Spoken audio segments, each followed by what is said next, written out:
मोदी जी हैं, आप ये चाहते हो कि ये 5-7 साल में जो नहीं हुआ, हमने कभी सोचा था कि धारा 370 हटेगी, 3 तलाक कानून बनेगा। जबकि देखा जाए तलाक कानून बनने से कितने लोग मोदी जी को वोट नहीं दिए, पर कितनी मुस्लिम बहनों ने हमारी मोदी जी को वोट दिया। इस तरीके से हमें मोदी जी पर पूरा विश्वास है कि वो एक काम भी करेगा देश को बचाने के लिए, देश की सुरक्षा के लिए, आगे बच्चों के भविष्य के लिए। ये जरूरी है कि एक समान नागरिक आचार संहिता अध्यादेश लाकर तुरंत लागू की जाए।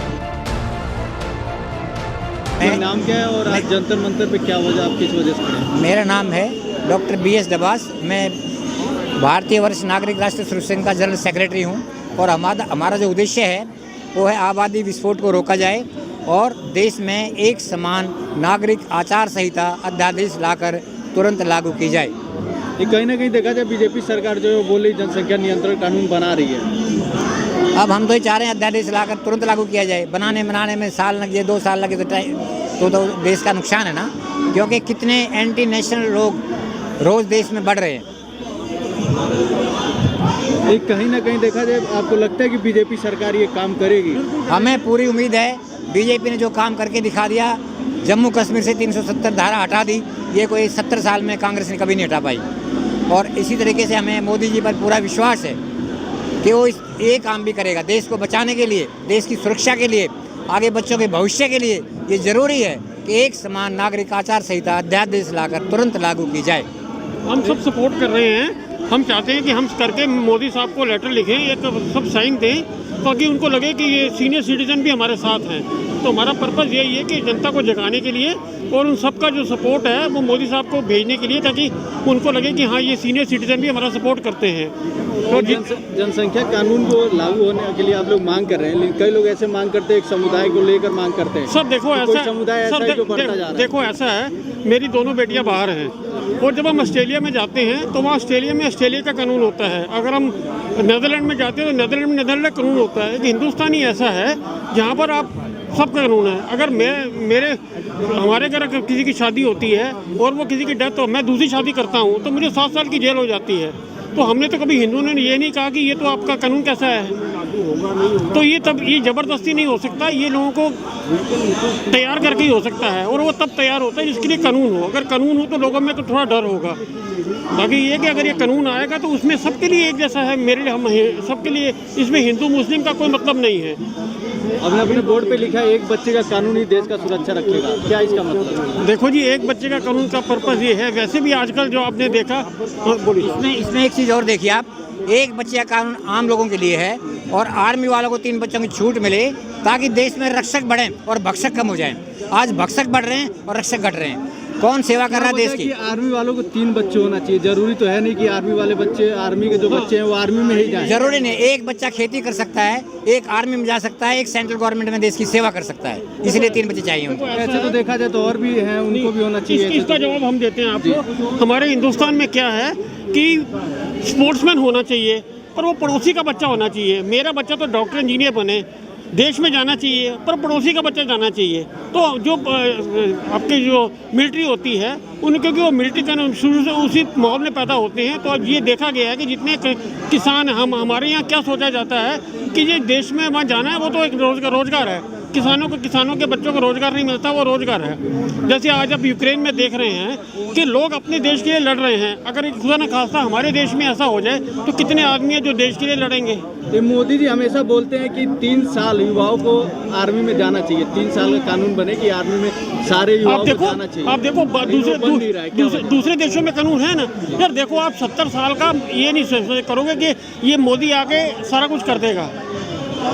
अब जैसे राज्यसभा में इनका सपोर्ट बढ़ेगा। अभी राज्यसभा की इलेक्शन है 30 मार्च को है। जैसे होगा, नहीं तो आपका किसी ने सोचा था, हमने तो नहीं सोचा था कि हमारी ज़िंदगी में रहते धारा 370 हट जाएगी। लोग कहते थे कि इसको हाथ लगाओगे, आपने भी सुना होगा कि इसको हाथ लगाओगे तो हाथ काट दिए जाएंगे, झंडा पकड़ने के लिए कोई नहीं होगा। हो गया ना सब कुछ। तो ये सब काम आपने कई बार जिक्र किया 370 का। तो हिमाचल प्रदेश, उत्तराखंड और मणिपुर में आज भी लोग जमीन नहीं खरीद पाते हैं। यही देश के लोग हैं जो वहाँ जाके उस राज्य में नहीं खरीद पाते। क्या वजह है? क्या ये नहीं हटना चाहिए? उसका कारण ये है कि वो पहाड़ी एरिया है। अगर वहाँ ज़्यादा पॉपुलेशन बढ़ गई वहाँ पे तो वहाँ भी पॉल्यूशन बढ़ जाएगा और लोगों का जो चार्म है वहाँ पे कि जो गर्मियों में एंजॉय करने जाते हैं वो ख़त्म हो जाएगा। ये जम्मू कश्मीर में भी तो 50% से ऊपर ही पहाड़ है। नहीं, पहाड़ है पर वहाँ की हालत कुछ हालात दूसरे हैं ना वहाँ पे। और वहाँ की हालात आप इन स्टेट से, ये पीसफुल स्टेट है, यहाँ पीसफुल है, वहाँ पीसफुल नहीं है। वहाँ अगर एक जम्मू कश्मीर में एक समुदाय का राज चलता है, इस वजह से वहाँ पहले वहाँ पे राजा हरि सिंह होते थे। वहाँ पे राजा हरि सिंह तो हिंदू थे, वो राज करते थे वहाँ पे, ये नहीं कह सकते। ये तो 370 बनाया गया, तो अगर आप कानून पढ़ेंगे तो ये एक टेम्परेरी फेज था, ये टेम्परेरी बनाया गया था। तो उन्होंने ये समझ लिया कि ये तो हमारा अधिकार है। आज देखो 370 हटने से आज वहाँ लोगों को नौकरी नहीं मिल रही, आज वहाँ सुविधाएं नहीं जा रही। मतलब ये कैसा कानून है कि अगर भारत सरकार कोई कानून बनाती है तो वो कानून तब लागू होगा जब वो उनके रेटिफाई करेंगे। इसका मतलब जो कानून पसंद आएगा वो कानून लेंगे, जो कानून पसंद नहीं आएगा वो कानून नहीं होगा। तो हिंदुस्तान तो सारा एक ही है ना। अब वहाँ किसको प्रॉब्लम हो रही है? उन लोगों को प्रॉब्लम हो रही है जिन्होंने सालों साल अपना राज किया। आपने देखा होगा कि वहाँ 2 या 3 फैमिलियों ने पूरे साल राज किया। बाप चला गया, बेटी आ गई, बेटे चला गया, बेटा आ गया, तो अब उनको प्रॉब्लम हो रही है। नॉर्मल आदमी को कोई प्रॉब्लम नहीं हो रही इससे। बाकी हमारा पर्पज़ ये है कि हम सारे जितने भी सीनियर सिटीजन हैं, हर एक कोई सोचता है कि हमने नौकरी कर ली, कुछ ली, हमें कोई पैसा किसी से नहीं मिलता, हम अपने पैसे खर्च करके यहाँ पर आए हैं। तो ये है कि देश के लिए हम क्या कर सकते हैं, और हमारा पर्पज़ खाली मोदी साहब को सपोर्ट करना है। हम साइन करा के उनको भेजेंगे जिससे उनको लगे कि नहीं ये तबका भी हमारे साथ है। तो इस देश में कम से कम 1 करोड़ सीनियर सिटीजन हैं, तो अगर 1 करोड़ सीनियर सिटीजन लिख के देंगे तो सपोर्ट तो मिलता ही है। क्या आप लोगों ने कभी मोदी सरकार से बात किया या पहली बार बात करेंगे? पहली बार बात करेंगे। पहली बार बात करेंगे। क्या आपको ऐसा लगता है कि हो जाएगा ये तो होना ही है, ये तो होना ही है। ये अगर ये जो 5 साल है इसमें ये कानून आना ही है, इसका ऑलरेडी हो चुका है। सरकार ने तो बोला था कि हम ला दिए कानून, लेकिन आया ही नहीं कानून। असम में भी बोला गया कि हम कानून लागू कर दिए। यार आप ये क्यों समझते हो कि जो 70 साल की प्रॉब्लम है वो यही आदमी खत्म करेगा? बोल दिया कि हमने चालू कर दिया, लेकिन हुआ ही नहीं ना, वो पेंडिंग में ही रह गया वो तो। दूसरी बात यह है कि जैसे योगी सरकार ने कहा था कि जो आदमी दंगा करेगा उसकी प्रॉपर्टी जब्त करेंगे। हमारे यहाँ कानून भी है ना, तो किसी ने जाके स्टे ले लिया, कोर्ट को कहना पड़ा नहीं आप नहीं करते। बाकी इससे ये होता है कि आपका इरादा तो है ये करने का, बाकी ये किसी के अगेंस्ट नहीं है। देखो कुछ भी हो, अगर कोई कानून हो तो थोड़ा डर रहता है। लोग जो भी कुछ करते हैं उससे वो डर के वजह से करते हैं। बाकी ये है कि अगर हम ये मान लें कुछ होगा नहीं, अगर मैं अपने बच्चों को पढ़ने भेजता हूँ स्कूल में, वो स्कूल नहीं जाता तो मैं तो ये पढ़ने के लिए भेजता हूँ कि स्कूल में बड़ा बनेगा, पता चला वो स्कूल जाके कहीं और करता, पढ़ाई नहीं करता। देखा जाए आज वुमेन डे भी है, क्या लग रहा है महिलाओं के लिए कुछ कानून बनना चाहिए? क्या कानून महिलाओं के लिए? कौन सा कानून? महिलाओं के लिए छेड़ देते हैं, फिर जेल से वो छूट जाते हैं। तुरंत उन्हें फांसी की सजा हो जाए। एक बात मुझे बताओ, कानून है ना, हम धर्मनिरपेक्ष देश हैं, हमारे यहाँ कानून है। आप मुझे बताओ जितनी लेडीज़ बोल रही हैं, किसी ने अपने लड़के को कहा कि बेटा लड़की को नहीं छेड़ना? इनकी जब बेटी है, बेटी को तो कहते हैं 6 बजे से पहले घर आ जाओ। कभी किसी ने अपने बेटे को ये कहा कि 6 बजे से पहले घर आ जाओ? बेटे के लिए सब कुछ है, यहाँ के नारे लगा रही हैं। ये कह रही ये सरकार की कमी है। जिस तरह भारत ने यूक्रेन से अपने लोगों को निकाला, मोदी जी पुतिन से बात करते हैं, ये बात नहीं करते कि आपने अटैक क्यों किया, वो ये बात करते हैं कि हमारे बंदे फंसे हुए हैं।